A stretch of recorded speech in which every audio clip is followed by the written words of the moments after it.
बिस्मिल्लाहिर्रहमानिर्रहीम। अस्सलाम वालेकुम नाज़रीन, आप यूट्यूब चैनल देख रहे हैं। मैं इमरान ख़ान हूँ। एक बहुत बड़ी गिरफ़्तारी हुई है और बड़ा ख़ास आदमी गिरफ़्तार हो गया है। ये आदमी गिरफ़्तार होने के बाद शरीफ ख़ानदान के ऊपर दबाव बहुत ज़्यादा बढ़ जाएगा और ख़ास तौर पे ये दबाव बढ़ेगा शहबाज शरीफ साहब, हमज़ा शहबाज, सलमान शहबाज, शहबाज शरीफ साहब के दीगर अहले खाना, इन सब के ऊपर दबाव बहुत ज़्यादा बढ़ जाएगा।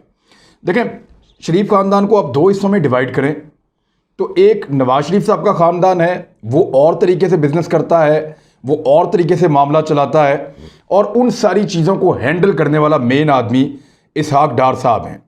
और अब उनके बेटे जो हैं नवाज शरीफ साहब के, हुसैन नवाज़, वो बहुत सारी चीज़ों को हैंडल कर रहे थे। दूसरी जानिब जो शहबाज शरीफ साहब का ख़ानदान है, यहाँ पे जो मेन आदमी है वो है सलमान शहबाज। लेकिन इस ख़ानदान का भी एक इसहाक डार है, यानी जैसे इसहाक डार साहब माली मामलात में और बहुत सारे दीगर मामलात में नवाज शरीफ साहब के ख़ानदान के लिए मददगार का रोल प्ले करते रहे हैं, ऐसे ही शहबाज शरीफ साहब के ख़ानदान के लिए जो बंदा ये रोल प्ले करता रहा है वो बंदा है मोहम्मद उस्मान। मोहम्मद उस्मान लाहौर का रहने वाला है। इस बंदे को नैब बड़े लंबे अरसे से ढूंढ रही थी। ये बंदा पकड़ा नहीं जा रहा था, लेकिन ये ईद वाले दिन पकड़ा गया। ईद के पहले दिन रात गए, यानी दूसरा दिन शुरू हो चुका था ईद का, रात लेट नाइट ये बंदा पकड़ा गया है। अच्छा, अब हुआ क्या, सबसे पहले कि इस बंदे का एक भाई है, उसका नाम है मोहम्मद साकिब। उसने पुलिस में एक रिपोर्ट दर्ज करवाई। ये रिपोर्ट आप देख लें, आपको नज़र आ रही है। इस रिपोर्ट में उसने लिखा कि मेरे भाई को नामालूम लोगों ने, रात के वक्त वो जा रहा था मेरी भाभी के साथ, और नामालूम लोग आए और उन्होंने गाड़ियाँ पीछे भगाई, फिर इसको पकड़ा, गाड़ी से निकाला और अगवा करके ले गए। और फिर बाद में नैब ने बाकायदा अब अनाउंस कर दिया है, और मैंने नैब से खुद इन्फॉर्मेशन हासिल की है। मेरी इत्तला के मुताबिक नैब इसको 8 महीने से तलाश कर रही थी। ये बंदा काबू नहीं आ रहा था। शहबाज शरीफ साहब का ये जो टीटी स्कैंडल वाला केस खुला था, जिसके ऊपर मई के अंदर बहुत सारी प्रेस कॉन्फ्रेंसेस भी हुई थी, शहजाद अकबर को लेके आए थे चीज़ें, जाली कंपनियां थी जो शहबाज शरीफ साहब के मुलाजमीन के नामों के ऊपर बनी हुई थी। उन सारी कंपनियों के अंदर जो सबसे मेन आदमी था, जिस तक सारी चीज़ों जाके उस तक पहुंच जाती थी, यानी जिस रास्ते पे चलते थे एंड में जाके मोहम्मद उस्मान खड़ा हुआ होता था। जिस बंदे से इन्वेस्टिगेट करते थे आगे जाके मोहम्मद उस्मान से मिल जाता था मामला। मुश्ताक चीनी वाला वादा माफ गवाह बना, उसका मामला जाके मोहम्मद उस्मान पे अटक गया।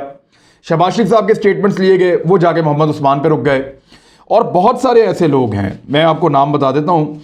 तारिक नकवी, फजलदाद अब्बासी, मसरूर अनवर, मोहम्मद शुएब कमर, राशिद करामत, और इसके साथ जितने भी दूसरे बंदों को इन्वेस्टिगेट किया गया, वो सारे मामला जाते थे और जाकर रुकते थे सीधे मोहम्मद उस्मान पे।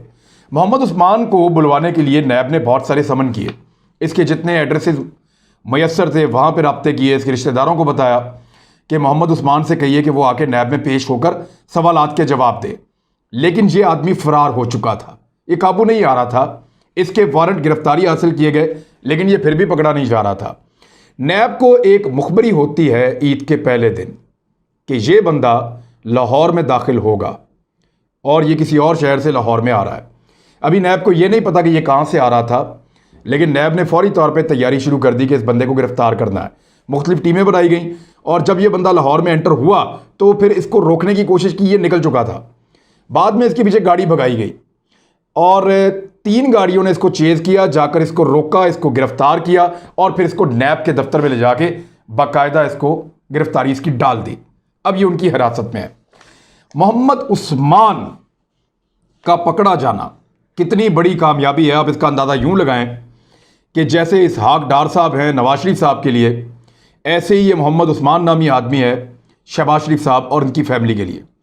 मोहम्मद उस्मान 2005 में शरीफ ग्रुप से ये वाबस्ता हुआ था और ये उनका इंतहाई काबिल भरोसा आदमी है। इससे ये वो हर काम लेते थे जो ये आपस में भी शायद एक दूसरे को बताते हुए सोचें, ये अपने रिश्तेदारों को बताते हुए भी सोचें। लेकिन मोहम्मद उस्मान के साथ ये अपने सारे राज खोल देते थे। नैब ने कई दफ़ा बुलाया, इसने कोई ताउन नहीं किया। बिलाखिर ये गिरफ्तार हो गया। इसके ऊपर जो एलिगेशन है वो ये है कि ये ही एडेड, अबेटेड एंड फैसिलिटेटेड, यानी इसने ये मददगार था, ये शरीके जुर्म है शरीफ ख़ानदान के साथ मनी लॉन्ड्रिंग के मामलात में, और ख़ुसूसन शहबाज शरीफ साहब, हमज़ा शहबाज साहब और सलमान शहबाज साहब ये उनका को एक्यूज्ड है, उनका शरीक जुर्म जो है वो ये अब मुलजिम है जो नैब की हिरासत में है। इसका पकड़ा जाना इतनी बड़ी कामयाबी इसलिए है कि जब इससे नैब पूछेगी तो वो सारे लिंक खुलते चले जाएंगे, जो डॉट्स अब तक कनेक्ट नहीं हो रहे थे, जहां पे मामला आके फंसा हुआ था। नैब बड़े अरसे से कोशिश कर रही थी इस बंदे को गिरफ्तार करने की। जब मैं पहले इंफॉर्मेशन कलेक्ट कर रहा था तब भी मुझे कहा गया था कि अगर उस्मान नामी बंदा हम गिरफ्तार कर लेते हैं या वो हमारे हत्थे चढ़ जाता है तो वो हुक्म का वो इक्का है, जिसको मैंने इस स्टोरी का जो टाइटल मैंने लिखा तो मैंने उसमें यही लिखा कि हुक्म का इक्का। तो वो हुक्म का वो इक्का है जो अगर नैब के हाथ लग जाता है तो नैब बाजी पलट सकता है। तो अब वो नैब के हत्थे चढ़ गया वो बंदा और उससे अब तहकीकात की जाएंगी, क्योंकि मुश्ताक चीनी जो वादा माफ गवाह बना उसने जब बताया कि जी मेरी कंपनी और मेरी कंपनी के अकाउंट्स जब उनको मांगा गया शरीफ खानदान की तरफ से तो डायरेक्टली जो बंदा बात करने आया था वो उस्मान था। शरीफ खानदान ये कहता रहा कि उस्मान अगर कोई दो नंबरी करता रहा है तो उससे हमारा क्या ताल्लुक, और उस्मान को छुपाया हुआ था। यानी शरीफ खानदान उस्मान को डिसोन करता रहा है, ये कह गया हम तो इसको जानते ही नहीं, और उसको छुपाया हुआ था। जितने मुलजिम थे वो एंड में जाके कहते थे जी कि यहां तक जुर्म हमने किया, इससे आगे उस्मान को पता है। उस्मान के बारे में जब शहबाज शरीफ साहब, हमजा शहबाज साहब, इन्होंने भी कहा कि उस्मान को पता है, और अगर उस्मान ने कोई जुर्म किया तो हम उसके हिस्सेदार कैसे हो गए। तो अब उस्मान पकड़ा गया है, वो बताएगा कि मैंने ये सब कुछ किसके कहने पर और क्यों किया और इसका फायदा किसने उठाया। अब दो बंदे जो हैं वो बड़े अहम हैं नैब के लिए। एक तो इसहाक डार बहुत अहम है कि अगर नवाज शरीफ साहब वाले सारे मामला को क्लोज करना है तो उनको किसी तरह भी इसहाक डार तक उनको एक्सेस चाहिए कि उनको पकड़ के उनसे तहकीकात करें और नवाज शरीफ साहब वाले मामला जो है उनको आगे लेकर चलें। इसी तरह शहबाज शरीफ साहब के केसेस में यह बंदा बड़ा अहम था, और एक बंदा है सलमान शहबाज। अगर सलमान शहबाज की गिरफ्तारी होती है किसी भी तरह, क्योंकि आपने देखा होगा कि दो बंदों को फौरी तौर पे शरीफ खानदान ने भगा दिया था, शहबाज शरीफ साहब के खानदान ने, एक अली इमरान को जिसकी करप्शन बिल्कुल क्लियर हो गई थी, और दूसरा सलमान शहबाज को, क्योंकि शहबाज शरीफ साहब के जितने लेन देन के, मनी लॉन्ड्रिंग के, टीटीज के, ये सारे कारोबार जो है वो सलमान शहबाज करता था। अब उसको भगा दिया था, ये उस्मान भी भागा हुआ था। अब उस्मान काबू आ गया है। अब ये मजीद कहानी खोलेगा कि एक्चुअली उस्मान को ऑर्डर कौन देता था और वो किन के अहकामात पे ये सारी मनी लॉन्ड्रिंग और ये टीटीज बनाता रहा है।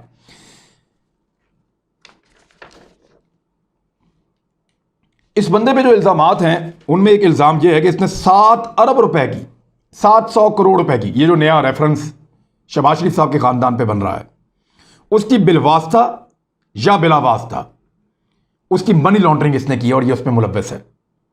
ये काम कैसे करता था, ये वही सारा कुछ है जो मैंने आपको पहले बताया था कि निसार ट्रेडिंग एक जाली कंपनी बनाई हुई थी, जो शरीफ जो फीड मिल है उसका एक मुलाजिम था शहबाज शरीफ साहब का, राशिद करामत, 18,000 रुपये का मुलाजिम था।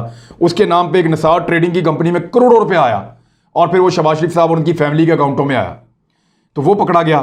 फिर उसके बाद खान ट्रेडर्स एक कंपनी इन्होंने जाली बनाई, ये शकील नामी एक मुलाजिम है उसके वालिद के नाम पे बनाई। ये रमज़ान शुगर मिल के अंदर मुलाजमत करता है ये बंदा, ये भी चंद हज़ार पे मुलाजिम है। तो ये कंपनी में भी करोड़ों रुपए आया और फिर इनके खानदानों के अंदर ट्रांसफ़र हुआ। तो इसी तरह इन्होंने बेशुमार कंपनियां बनाई थी, और वो सारी कंपनियों के पीछे जो आखिरी आदमी जाके मिलता था वो मोहम्मद उस्मान था, क्योंकि ये चीफ फाइनेंस ऑफिसर था, CFO। यानी जितनी भी कंपनीज हैं, शरीफ ग्रुप ऑफ कंपनीज, ये पूरा एक ग्रुप है बहुत बड़ा, शरीफ ग्रुप ऑफ कंपनीज, इसके जो मालिक हैं, इसके ओनर हैं वो शहबाज शरीफ साहब हैं, और इनके बेटे इसके अंदर जो हैं वो हिस्सेदार हैं, इनकी बाकी फैमिली मेंबर्स जो हैं वो इसके अंदर हिस्सेदार हैं। तो शरीफ ग्रुप ऑफ कंपनीज का जो CFO था, जो सारी कंपनीज देखता था, चाहे वो फीड मिल वाली हो, चाहे वो पोल्ट्री वाली हो, चाहे वो दूध वाली हो, चाहे वो शुगर मिल वाली हो, चाहे वो लोहे वाली हो, या कोई भी कारोबार है, उन तमाम कारोबारों का एक चीफ फाइनेंशियल ऑफिसर था जिसका नाम था मोहम्मद उस्मान। अब ये बंदा पकड़ा गया। आप अंदाजा कर सकते हैं कि कितना इंपॉर्टेंट आदमी है ये। यानी शरीफ खानदान ने कोई ऐसा काम नहीं किया जो इससे ढका छुपा हुआ हो। मैंने आपको फिर कहूंगा कि जिस तरह इसहाक डार साहब नवाज शरीफ साहब के लिए अहम है, उसी तरह ये आदमी शहबाज शरीफ साहब के लिए बहुत ज्यादा अहम है। अच्छा, एक और चीज जो मुश्ताक चीनी ने बताई थी इस केस में, उसने कहा था कि मुझे उस्मान ने कहा था कि अपनी कंपनी के अकाउंट्स मुहैया करो ताकि उसमें कुछ हम टीटियां गिरवाएं, कुछ इलीगल जो फॉरेन रेमिटेंस आती हैं वो उसके अंदर हम डालें पैसा। वो पैसा उसके अंदर डालने से पहले ही मुश्ताक चीनी से चेक लिखवा लिए थे, और वो चेक लिखवाए थे सलमान शहबाज के अकाउंट्स के लिए।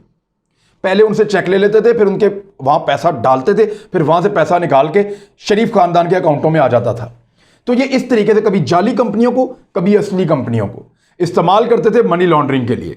और बहुत सारे लोग बयानात देकर चले गए। मैंने आपको बताया कि 100 से ज़्यादा लोगों ने अपने बयानात इस 7 अरब रुपए के स्कैंडल में, 700 करोड़ के स्कैंडल में जमा करवाए हैं, अपने बयानात दिए हैं। उनके बयानात के बाद जो सबसे अहम आदमी नैब को लगता था वो मोहम्मद उस्मान था, वो अब गिरफ्तार हो गया। और उसकी गिरफ्तारी जो है, उसकी वजह से आने वाले दिनों में चंद और गिरफ्तारियां होंगी।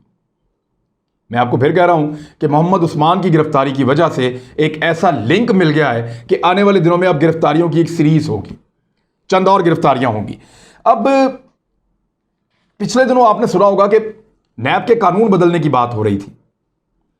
किस वजह से अपोजिशन पार्टीज ये कह रही थी कि नैब का कानून तब्दील कर दो, जब तक जुर्म साबित ना हो गिरफ्तार ना करो। अब ये आदमी बराह रास्त मददगार है इस जुर्म के अंदर, ये मदद कर नहीं रहा, किसी जगह पे आगे ताउन नहीं कर रहा, कानून के साथ भागा हुआ है। अगर इसको समन भेजते रहते 10 साल तो ये तो ना आता और गिरफ्तार भी ना करते कानून, अगर ये बन जाता तो इसीलिए ये कानून बनाना चाह रही है अपोजिशन कि ये गिरफ्तारियां रुक जाएं।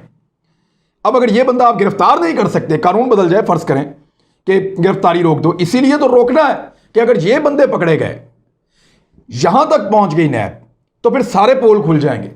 गिरफ्तारियां रोक दो, पुराने केसेस को ना सुनो, मनी लॉन्ड्रिंग की शिकें जो है वो इसमें से निकाल दो नैब में से। अब इस किस्म की चीजें अगर नैब में से निकल जाएंगी या उसका कानून कमजोर हो जाएगा तो मोहम्मद उस्मान तो कभी गिरफ्तार नहीं होगा और नैब की पेशी में वो कभी आएगा नहीं। अब एक बंदा जिसको आप गिरफ्तार नहीं कर सकते और वो खुद अपनी मर्जी से नैब की पेशी पे आता नहीं है, उसका फिर क्या हल होगा? कोई हल नहीं है। तो इससे अच्छा है कि नैब का इदारा बंद कर दें। तो अपोजिशन ने जो तजावीज़ दी थी वो इसी तरह के बंदों की वजह से दी थी कि अगर ये बंदे गिरफ्तार हो गए तो फिर हमारे सारे पोल खुल जाएंगे। अब इस बंदे के बारे में जो मेरे पास इत्तलात अभी तक पहुंची हैं, क्योंकि इसको इतना ज़्यादा कुछ पता है और इसकी गिरफ्तारी के बाद जो है इम्कान ये जाहिर किया जा रहा है कि ये बंदा शायद वादा माफ गवाह बन जाए और इसके बहुत ज़्यादा चांसेस हैं। और मैंने जो इत्तलात हासिल की उसके मुताबिक ये अब फर बोलना शुरू हो गया है। ये साफ साफ बता रहा है कि जनाब मैंने इसके लिए ये किया था, इसके लिए ये किया था, सारा कुछ किया कराया सलमान शहबाज ने, वो मेरे से ये काम करवाता था, उसी ने कहा था जाली कंपनियां बनाओ, उसी ने कहा था, वो चेक देता था, मैं जाके जमा करवाता था, मैं आगे सारे बंदों को हैंडल करता था और वो मुझे कहता था और उसके मुताबिक मैं ये सारा गैर कानूनी धंधा चलाता था। तो इसके बाद अगली गिरफ्तारी किसकी होगी? एक्चुअली जिसको गिरफ्तार होना चाहिए वो सलमान शहबाज हैं। अगर इसके बाद सलमान शहबाज की गिरफ्तारी हो जाती है तो फिर ये चैप्टर जो है शहबाज शरीफ साहब के खानदान वाला वो तकरीबन क्लोज हो जाएगा।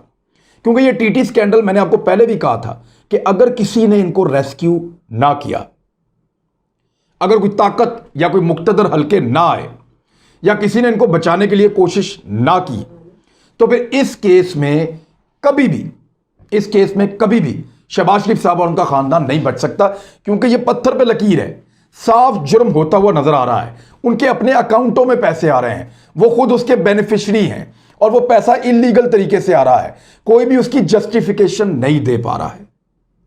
अब उस्मान की गिरफ्तारी के बाद ये मामला मजीद खुलेगा। अब दो चीजें होंगी आने वाले दिनों में। एक तो आप PMLN की अग्रेशन थोड़ी सी देखेंगे आने वाले वक्त में, क्योंकि उनको अब पता है कि इसके बाद शहबाज शरीफ साहब को गिरफ्तारी से बचाना या उनको सजा से बचाना जो है वो अब मुमकिन नहीं रहा। हमजा शहबाज साहब पहले ही फंसे हुए हैं और ज़्यादा फंस गए हैं। सलमान शहबाज की गिरफ्तारी के भी इम्कानात हैं। और दूसरी बात यह है, नैब के कानून के मुताबिक अगर किसी खातून मुलजिम को, किसी खातून का नाम किसी केस में आ जाए और उस खानदान के मर्द उस खातून को ओन कर लें, वो ये कहेंगे वो हमारी खातून है, उनके बिहाफ पे हम आके जवाब देंगे, यानी हम उनके जिम्मेदार हैं, तो फिर नैब खातून को नहीं बुलाती। जैसे कि मियाँ जावेद लतीफ़ साहब हैं, मेंबर कौमी असम्बली, उनकी वालदा के ऊपर कुछ प्रॉपर्टीज़ का आया तो उन्होंने कहा जी मैं अपनी वालदा को ओन करता हूँ, मैं जवाब दूंगा। तो वो जवाब दे रहे हैं नैब के अंदर, उनकी वालदा को नैब ने नहीं बुलाया। फिर लेकिन यहां शरीफ खानदान के मामले में अगर कोई खातून को डिसोन कर दे कि नहीं वो जाने उसकी प्रॉपर्टी जाने, आप उसका जवाब उससे लें, तो फिर खातून को बुलाना उनकी मजबूरी होती है। आने वाले दिनों में क्योंकि शहबाज शरीफ साहब अपनी अहलिया को, नुसरत शहबाज साहबा को डिसोन कर चुके हैं कि वो अपना जवाब खुद देंगे, तो वो डिसोन करने के बाद जो है मेरे पास जो मुबैना तौर पे इतलात हैं और मैंने पहले रिपोर्ट भी किया था, उसकी तरदीद नहीं आई। तो अगर नुसरत शहबाज साहबा के मामला का उन्होंने खुद जवाब देना है, शहबाज शरीफ साहब ने नहीं देना, तो फिर उनको जवाब देने के लिए नैब मुमकिन तौर पे तलब कर सकती है। लेकिन इसके ऊपर बड़ी ले दे की जाएगी, बहुत शोर मचाया जाएगा और ये कहा जाएगा कि नैब न्याजी गठजोड़ है और ये हमें जलील कर रहे हैं। अब तक के लिए इतना ही, ये इन्फॉर्मेशन मैंने आप तक पहुंचाई। मुश्किलात बढ़ेंगी शरीफ खानदान के लिए, अपना ख्याल रखिएगा, हमारे चैनल का भी। अल्लाह हाफिज़।